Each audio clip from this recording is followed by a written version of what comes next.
میں ان سب کو جنت کے بجائے جہنم میں لے جاؤں گا۔ اور اب وہ نبی تشریف لے آئے کہ جن کے نام کی برکت سے برس ہاں برس کے گناہ اللہ ایک آن میں معاف کر دے گا۔ تو حضور صلی اللہ علیہ وسلم کی ولادت کی جو برکت ہے وہ یہ برکت ہے کہ حضور صلی اللہ علیہ وسلم جب کائنات میں تشریف لائے تو قیصر اور کسریٰ یہ زمین پر بڑی حکومتیں تھیں، ان کو پتہ چلا۔ ایران کا جو آتش کدہ تھا وہ بجھ گیا، اور قیصر روم کے جو محلات کے کنگن تھے وہ گر گئے ٹوٹ کے۔ بیت اللہ شریف میں بت اوندھے منہ گر گئے۔ آسمانوں پر شیطان کی چیخ و پکار تھی۔ گویا حضور صلی اللہ علیہ وسلم کی ولادت کی سب سے پہلی برکت یہ ہے کہ حضور صلی اللہ علیہ وسلم نے جس آن روئے زمین پر قدم رکھے تو ابلیس اور شیطان کا ایک طلسماتی جو کنٹرول اور سسٹم اور نظام تھا وہ ٹوٹ پھوٹ کا شکار ہو گیا۔ اور اس کے ساتھ حضور صلی اللہ علیہ وسلم کی ولادت کے وقت جو سب سے بڑا برکت ہمیں اور آپ کو اور پوری امت کو حاصل ہوئی وہ یہ کہ حضور صلی اللہ علیہ وسلم نے ولادت کے بعد سر سجدے میں رکھ کر اپنی امت کے لیے مغفرت کی دعا فرمائی، اور فرمایا اللہم رب حب لی امتی امتی امتی، اے اللہ میری امت کی بخشش فرما دے۔ حضور صلی اللہ علیہ وسلم کی امت میں نیکوکار بھی ہیں، صحابہ بھی ہیں، تابعین بھی ہیں، اہل بیت بھی ہیں، اولیاء بھی ہیں، مجاہدین بھی ہیں، شہداء بھی ہیں، غازیان اسلام بھی ہیں، اتقیاء اصفیاء بھی ہیں، راتوں کو جاگنے والے، شب بیدار لوگ، تہجد گزار لوگ، گریہ کرنے والے لوگ، درود شریف پڑھنے والے لوگ، قرآن کی تلاوت کرنے والے لوگ، گناہوں سے بچ کر زندگی گزارنے والے لوگ جہاں موجود ہیں وہاں حضور صلی اللہ علیہ وسلم کی امت میں کچھ گناہ گاروں کا بھی ایک تعداد موجود ہے۔ تو حضور صلی اللہ علیہ وسلم نے ولادت کی صبح جب آپ پیدا ہوئے تو آپ نے پوری انسانیت کے لیے، بالخصوص امت محمدیہ کے لیے، امت اسلامیہ کے لیے، امت مسلمہ کے لیے آپ نے دعا فرمائی۔ اور اس سے پہلے حضور صلی اللہ علیہ وسلم کی ولادت سے پہلے طہارت کے لیے صرف پانی ہی کام کرتا تھا۔ آپ الہامی کتابوں کو دیکھ لیں، قرآن سے پہلے کی وحی کی کتابوں کو دیکھ لیں، اس میں دیکھ لیں کہ طہارت کے لیے صرف پانی کام کرتا تھا، کہ آپ نے اگر پاک ہونا ہے، وضو کرنا ہے، غسل کرنا ہے تو صرف و صرف پانی تھا۔ مگر حضور صلی اللہ علیہ وسلم کی جب ولادت ہوئی تو اللہ تعالیٰ نے حضور کے سجدے کی برکت سے زمین کی مٹی کو وہ مقام عطا فرمائے جو پانی کا مقام تھا۔ پانی طاہر بھی ہے اور پانی مطہر بھی ہے۔ ایک چیز پاک ہوتی ہے لیکن وہ پاک کرتی نہیں ہے، ایک چیز پاک بھی ہوتی ہے اور پاک بھی کرتی ہے، وہ پانی کی بات تھی۔ اللہ تعالیٰ نے زمین کو بھی وہی حیثیت عطا فرما دی کہ اگر آپ کے پاس پانی نہیں ہے تو اب آپ مٹی سے، زمین کی مٹی سے تیمم کر لیں۔ جس طرح آپ وضو سے پاک ہو جاتے ہیں، غسل سے پاک ہو جاتے ہیں، اسی طرح تیمم سے بھی آپ پاک ہو کر نماز پڑھ سکتے ہیں۔ تیمم جو ہے وہ غسل کی جگہ پر بھی کام کرتا ہے، تیمم جو ہے وہ وضو کی جگہ بھی کام کرتا ہے۔ اور حضور صلی اللہ علیہ وسلم کی ولادت کی جو ایک برکت کا ایک انوکھا پہلو ہے وہ یہ تھا کہ اسلام سے پہلے ہر الہامی کتاب کو ماننے والا، ہر نبی اور پیغمبر کا کلمہ پڑھنے والا، اس کے لیے عبادت کے لیے ایک جگہ مختص ہوتی تھی کہ وہ وہاں جائے، وہاں جا کر عبادت کرے، سجدہ کرے، اللہ کو یاد کرے، رکوع کرے۔ اس عبادت گاہ سے باہر وہ اپنے گھروں میں، دکانوں میں، چوراہوں میں عبادت نہیں کر سکتے تھے۔ مگر حضور صلی اللہ علیہ وسلم نے جب سجدہ فرمایا تو اللہ تعالیٰ نے پوری روئے زمین کو سجدہ گاہ بنا دیا۔ اب مسلمانوں کو آپ دیکھیے کہ مسجد کے اندر بھی وہ عبادت کر سکتے ہیں، اور اگر وہ ریل پر ہیں، ٹرین پر ہیں، نماز کا وقت ہوتا ہے، سجدہ ٹرین میں بھی کر سکتے ہیں۔ اگر وہ فضاؤں میں جہاز میں بیٹھے ہوئے ہیں، نماز کا وقت ہو گیا تو جہاز میں سجدہ کر سکتے ہیں۔ اگر وہ بحری بیڑے پر ہیں، بحری کشتی پر ہیں، بحری جہاز پر ہیں، تو اس میں بھی وہ سمندر میں بھی سجدہ کر سکتے ہیں۔ دکان پر بیٹھے ہیں، نماز کا وقت ہو گیا تو وہاں وہ سجدہ کر سکتے ہیں۔ آپ اپنی گاڑی میں سفر کر رہے ہیں، آپ نے اللہ کو سجدہ کرنا ہے، عبادت سجدے والی ادا کرنی ہے، تو آپ کار میں بیٹھ کے کر سکتے ہیں۔ حضور صلی اللہ علیہ وسلم کی ولادت، اور بالخصوص حضور نے جو سجدہ فرمایا ولادت کے وقت، حضور کی پیشانی مبارک جو زمین پر لگی، اللہ تعالیٰ نے زمین کو طاہر بھی بنا دیا اور مطہر بھی بنا دیا۔ طاہر اس حساب سے کہ آپ اس پر جہاں چاہیں سجدہ کریں، اور مطہر اس حساب سے کہ اگر آپ کو غسل کی حاجت ہے اور آپ کے پاس پانی نہیں، آپ تیمم کر لیں، پاک ہو جائیں گے۔ آپ کو وضو کی حاجت ہے اور پانی نہیں ہے تو آپ تیمم کر لیں، تیمم مٹی سے ہوتا ہے، آپ پاک ہو جائیں گے۔ حضور صلی اللہ علیہ وسلم کی ولادت کی یہ بے حساب بے شمار برکتیں ہیں۔ میں نے ان میں سے ان برکات کا انتخاب کیا کہ جس سے انسانیت اور امت مسلمہ بغیر کسی توقف کے، چاند ایک نہیں، کروڑوں اربوں لوگ اس سے مستفید ہو رہے ہیں۔ دوسری جو آپ کے سوال کا حصہ تھا کہ تبدیلی، نبی پاک صلی اللہ علیہ وسلم جب دنیا میں تشریف لائے تو دو قسم کے ظلم تھے معاشرے میں، ایک ظلم فی الاعتقاد اور ایک ظلم فی العمل۔ ظلم کہتے کس کو ہیں؟ ظلم کے بارے میں علماء نے لکھا کہ کسی شے کو اس کے مقام پر نہ رکھنا، یہ ظلم ہے۔ مثلا اب سجدہ اللہ کو ہے، سجدے کی صحیح جو مقام ہے وہ رب کی ذات ہے۔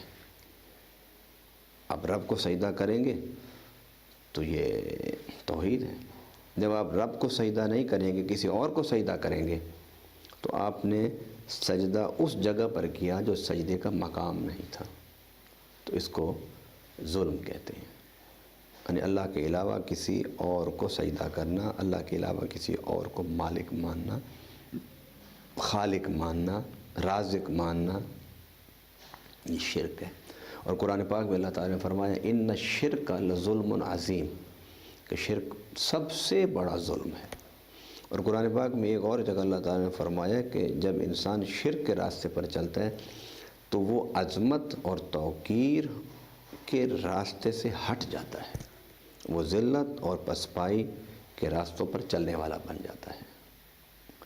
تو شرک فی الاعتقاد ختم کیا نبی پاک صلی اللہ علیہ وسلم نے کہ اللہ کو مانو، اللہ کی توحید کا اقرار کرو، اللہ کو سجدہ کرو، اللہ کو مالک مانو، اللہ کو حافظ مانو، اللہ کو اپنا رزاق مانو، اللہ کو اپنا رازق مانو، غفار اور غفور رب کی ذات کو مانو، تواب اللہ کی ذات ہے۔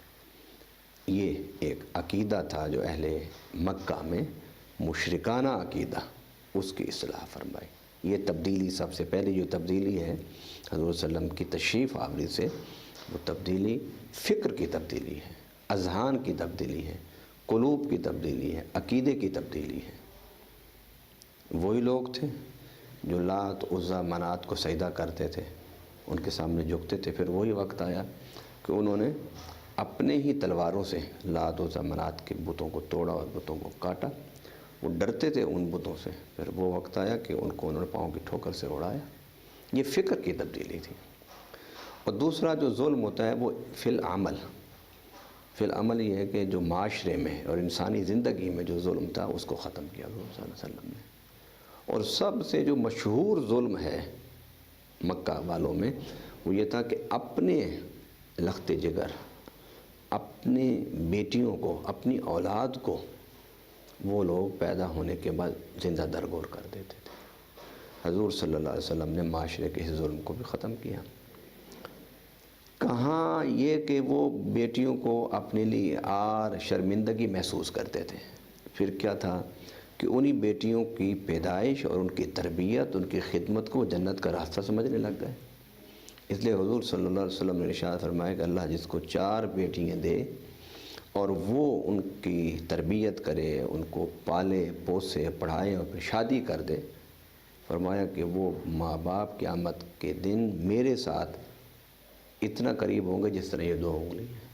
حضور صلی اللہ علیہ وسلم نے اشارہ کر کے فرمایا، اب ان 2 انگلیوں میں کتنا فاصلہ ہے؟ کوئی فاصلہ نہیں ہے۔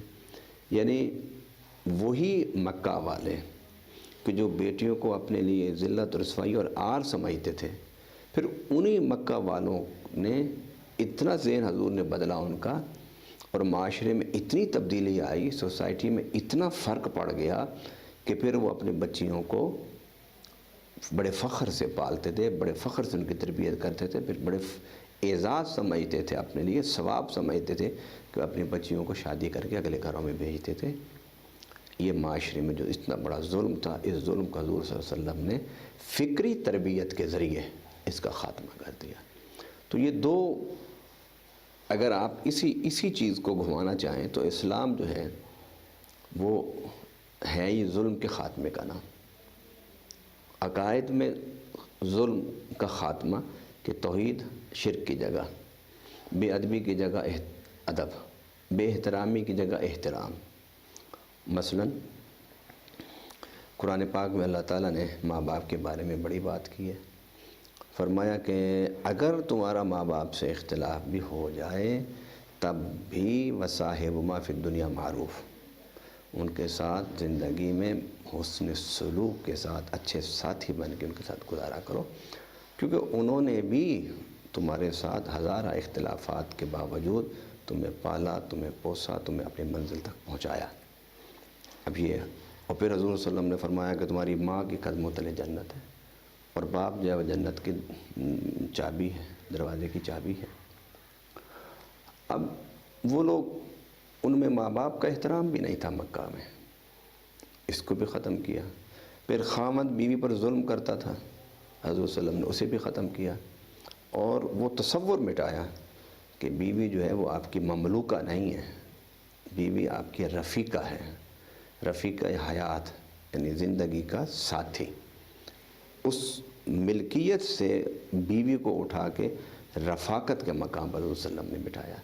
ماں باپ سے وہ بے ادبی، اہانت اور ان کو اکیلا چھوڑ دیا کرتے تھے، تو اللہ تعالیٰ نے اس سے زیر بدلا کہ ماں باپ کے پاس بیٹھنا، ماں باپ سے باتیں کرنا، ماں باپ کی خدمت کرنا، کیونکہ ماں باپ جب بڑھاپے میں جاتے ہیں، انسان جوان ہوتا ہے، ایک طرف اس کی جوان بیوی ہے، دوسری طرف بوڑھی ماں ہے۔ اب اس کی اٹریکشن، فطرتی اٹریکشن اس کی وہ اپنی بیوی کی طرف ہے، تو اس فطری اٹریکشن کو قابو کرتے ہوئے اپنے بوڑھی ماں کے ساتھ بیٹھنا، اس کو ثواب کہا گیا، اسے جنت کا راستہ بتایا گیا۔ اور وہ ایک واقعہ بڑا مشہور ہے کہ ایک اللہ والے نے اپنی ماں کو 7 حج کروائے تھے کندھے پر بٹھا کے۔ آج اس زمانے میں ویل چیئر تو تھی نہیں، کندھے پر بٹھا کے اس نے حج 7ویں حج پر، وہ 7ویں چکر پر سوچنے لگا کہ میں نے اپنی ماں کی، جس نے مجھے پالا پوسا پیدا کیا، خدمت کی، حق ادا کر دیا۔ تو رب کے فرشتے نے آواز دی کہ تو کہتا ہے کہ پیدا کرنے کا، پیٹ میں اٹھانے کا، پالنے کا، پوسنے کا سارا حق میں نے ادا کر دیا۔ فرمایا تو کس گھمنڈ میں ہے؟ اتنے 7 حجوں کی مشقت کے بعد تو نے ابھی تک وہ حق نہیں ادا کیا اپنی ماں کا کہ جب ایک رات تو نے سردی کے راتوں میں پیشاب کیا تھا، تیری ماں کے پاس کپڑا نہیں تھا کہ اس پیشاب کی جگہ پر رکھ کے تجھے سلا سکے، تو اس نے فیصلہ کیا میں خود اس کے ٹھنڈے پیشاب پر سوتی ہوں، ٹھنڈک پر سوئی، اور تجھے اپنی چھاتی سے لگا کے تیرے ساری رات تجھے گرم رکھا اور صبح تک تجھے راحت دی۔ اس ایک رات کا بھی حق ابھی نہیں ادا ہوا۔ بہن بھائیوں کے ساتھ اس نے سلوک کا حکم، یہ تو یوسف علیہ السلام کی جو صورت ہے، اس کا مقصد کیا ہے بیان کرنے کا؟ اس کے بے شمار مقاصد میں سے ایک یہ بھی ہے کہ بہن بھائیوں میں ایک رقابت ایک فطرتی عمل ہے، جس طرح یوسف علیہ السلام کے بھائیوں نے کیا حسد و رقابت کی وجہ سے، یہاں اسلام نے تربیت کی۔ اسلام تو اخوت کا مذہب ہے۔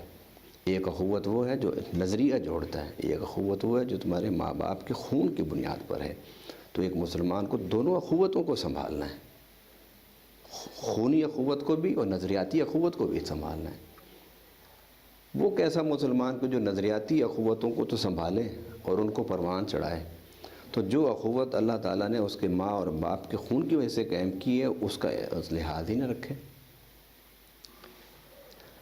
حضرت ابو ہریرہ کی والدہ جو تھیں وہ کافرہ تھیں، ان حضور صلی اللہ علیہ وسلم کو کم و بیش کہتی تھی۔ ایک دن بڑا غصہ چڑھا تھا ابو ہریرہ کو، وہ ان کو قتل کرنے لگے، تو کہنے کہ چلو قتل کرنے سے پہلے حضور سے اجازت لے آؤں جا کے۔ وہ بھاگے ادھر اجازت لینے کے لیے، تو حضور صلی اللہ علیہ وسلم نے فرمایا کہ ابو ہریرہ نہیں، وہ اگر مجھے برا بھلا کہتی ہے تو کہنے دو، آپ نے اس کو کچھ نہیں کہنا۔ پھر حضرت ابو ہریرہ رو کہتے ہیں حضور اس کی ہدایت کے لیے دعا فرما دیں۔ حضور صلی اللہ علیہ وسلم نے دعا فرمائی کہ اللہ اس کو ہدایت دے۔ تو دعا، ادھر حضور نے ہاتھ اٹھائے، ادھر ابو ہریرہ بھاگے۔ تو جو آدمی کبھی بھاگ کے نہ چلا ہو، تو جب اس کو دیکھا کہ بھاگ کے جا رہا ہے، تو پوچھا ابو ہریرہ کیا بات ہے؟ ان کا بھی ٹھہر جاؤ، میں تھوڑی دیر میں اس کا جواب دیتا ہوں۔ اب وہ بھاگتے ہوئے گھر پہنچے، کنڈی کھڑکائی، تو اس کی ماں نے، حضرت ابو ہریرہ کی ماں نے کہا کہ بیٹا 2 منٹ ٹھہر جاؤ، میں غسل کر لوں۔ جب غسل کر لیا، دروازہ کھولا، تو اپنے بیٹے کا ہاتھ پکڑ کہتے ہیں کہ مجھے اپنے نبی کے پاس لے جاؤ۔ میں نے سوچا کہ اپنے دل کو، من کو پاک کرنے سے پہلے میں اپنے تن کو پاک کر لوں۔ تو ابو ہریرہ حیران تھے کہ حضور صلی اللہ علیہ وسلم نے ہاتھ اٹھائے، حضور کے لبوں سے دعا نکلی، وہ آن کی آن میں 7 آسمان سے گزرتے اور رب کے عرش سے ٹکرا کے قبولیت کا خوشخبری لے کر میری ماں کے گھر پہلے پہنچ گئی، اور میں تھوڑا سا فاصلہ میں نے دیر سے طے کیا۔ یہ اسلام ایک مکمل نظام ہے، مکمل فکری نظام ہے، مکمل عملی نظام ہے۔ تو حضور صلی اللہ علیہ وسلم نے تبدیلی کائنات میں یہ کی کہ انسان کو بدلا۔ قرآن پاک میں نا سنریہم آیاتنا فی الآفاق وفی انفسہم، کہ ہم اپنی نشانی تمہیں دکھائیں گے کائنات میں، اور ہم اپنی نشانی تمہیں دکھائیں گے تمہاری ذات میں۔ تو خدا کی ایک سمٹی ہوئی کائنات، اس کا نام، مختصر سی کائنات، اس کا نام انسان ہے۔ اور ایک بڑی کائنات وہ ہے جس میں زمین ہے، آسمان ہے، دریا ہے، بحر و بر ہیں، شجر و حجر ہیں، یہ ایک بڑی وسعت والی کائنات ہے۔ تو آپ اگر اس وسعت والی کائنات کو سمجھنا چاہتے ہیں تو اپنے آپ کو سمجھیے۔ حضور صلی اللہ علیہ وسلم نے نہیں فرمایا من عرف نفسہ فقد عرف ربہ، کہ جو اپنی ذات کو پہچان جائے گا وہ رب کو پہچان جائے گا۔ اگر ہم اپنے آپ کو پہچانیں گے تو رب کی پہچان اور رسول کی پہچان کا راستہ نکلے گا۔ اور حضور صلی اللہ علیہ وسلم نے بھی جو ساری توجہ فوکس کی وہ انسانوں کے ذہنوں کو بدلنے اور انسانوں کے معاشرے کو بدلنا۔ اور کیا بدلا آپ نے؟ بدلنا یہ ہوتا ہے نا کہ ایک چیز کی جگہ آپ دوسری چیز لے آئیں۔ تو حضور نے کیا بدلی؟ ذہنوں میں جو بدعقیدگی تھی وہ ختم کی، اور معاشرے میں جو ظلم تھا، استحصال تھا، اس کا خاتمہ کیا۔ اور اس کے لیے کیا کہ آپ نے ایک ایک کردار کو سانچا، تیار کیا، اور انہیں تعمیر کر کے کھڑا کر دیا۔ تو حضور صلی اللہ علیہ وسلم کی تبدیلی جو حضور صلی اللہ علیہ وسلم کی تشریف آوری سے ہوئی، وہ تبدیلی جس بنیاد پر ہوئی، جن اصولوں اور جن ضوابط پر ہوئی، وہ قرآن میں آج تک موجود ہے۔ اگر ہم وہی ماحول پیدا کرنا چاہتے ہیں حضور صلی اللہ علیہ وسلم کی حیات مبارکہ والا، تو ہمیں محنت کرنی ہوگی اپنے اوپر اور دوسروں پر، اور اس محنت کی بنیاد کسے بنانا ہوگا؟ قرآن پاک کو، جو قرآن حضور صلی اللہ علیہ وسلم کے سینہ اقدس پر نازل ہوا۔ ماشاءاللہ، حضرت نے بہت خوبصورت تشریف فرمائی، جو میں نے سوالات کیے ان کے جوابات دیے۔ میں نے تو اس میں سے جو نتیجہ اخذ کیا ہے وہ 2 جملوں میں آپ کے سامنے رکھتا ہوں کہ حضور صلی اللہ علیہ وسلم کے دنیا میں آنے کی وجہ سے جو 2 سب سے بڑی تبدیلیاں ہوئیں، ایک تو شرک کا خاتمہ ہوا، اور دوسرا انسانیت کے لیے حضور صلی اللہ علیہ وسلم کے صدقے سے اللہ تعالیٰ نے آسانیاں پیدا فرمائی۔ جتنی بھی گفتگو ہوئی میں نے تو یہ 2 چیزیں اخذ کی ہیں اور یہ نتیجہ نکالا ہے۔ اب آپ پر ہے کہ آپ اس گفتگو کو کس انداز سے لیتے ہیں۔ آج کے لیے ہمیں اجازت دیں، اور جانے سے پہلے میری آپ سے گزارش ہے کہ آپ قبلہ کے آفیشیل پیج کو ضرور لائک کریں اور یوٹیوب چینل کو سبسکرائب کریں، اور اس پروگرام کو، اس پیغام کو زیادہ سے زیادہ لوگوں تک پہنچائیں، تاکہ جو ہم نے ایک نیک کام شروع کیا ہے یہ زیادہ سے زیادہ لوگوں تک پہنچ سکے۔ اگلے پروگرام تک کے لیے اپنے میزبان کو اجازت دیں۔ اللہ حافظ۔